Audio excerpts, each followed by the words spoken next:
Bonjour, vous regardez maintenant un extrait d'un groupe de vidéos sur l'enseignement de la maintenance des ordinateurs portables sur la chaîne Simo Pratique. Nous allons compléter l'explication à laquelle nous nous sommes arrêtés, et exactement où nous nous sommes arrêtés à la résistance, SMD.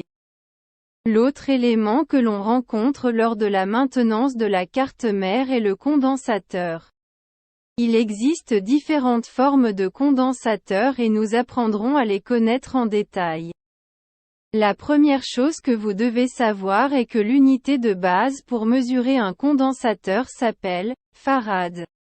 Mais pour notre domaine de maintenance d'ordinateurs portables, cette valeur est très grande.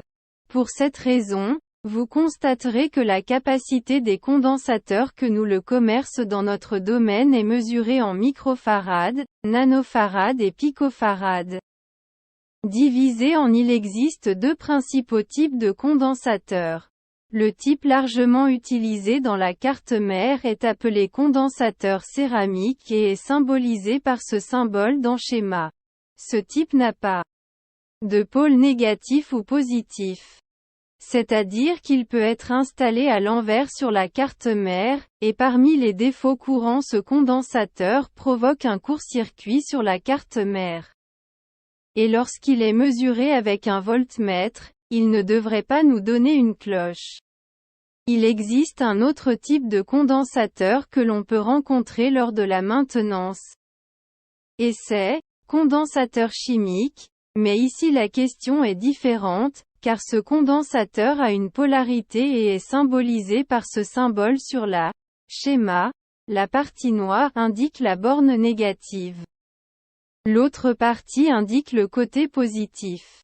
Ce type de condensateur conserve une charge électrique, et lorsque la tension est coupée, il la décharge. L'autre type a également des pôles positifs et négatifs, mais la différence ici est que la partie identifiée par une ligne indique l'extrémité positive du condensateur. Pour ces condensateurs polaires, nous constatons que la tension et la capacité sont imprimées dessus. Par exemple, ce condensateur peut supporter un maximum de 16 volts. Lors de la mesure de ce condensateur en mode cloche, il peut nous donner une cloche au début, mais nous remarquerons que la valeur de ohm augmente progressivement puis s'arrête. En attendant, le condensateur prend une charge du voltmètre, et quand il est plein, le voltmètre n'affiche plus de chiffres. Le nombre 107 indique la capacité du condensateur, en microfarad. Lorsque les condensateurs sont installés en parallèle, cela affecte la valeur autre que les résistances. Nous constatons que la somme des trois condensateurs est de 300 microfarad. Et cela signifie que si vous installez un condensateur, 300 microfarad, au lieu de 3 condensateurs de 100 microfarad, vous obtiendrez le même résultat. C'est pourquoi on rencontre parfois ce type de condensateur, NEC. Plus précisément dans le circuit du processeur, qui est un groupe de condensateurs installés en parallèle.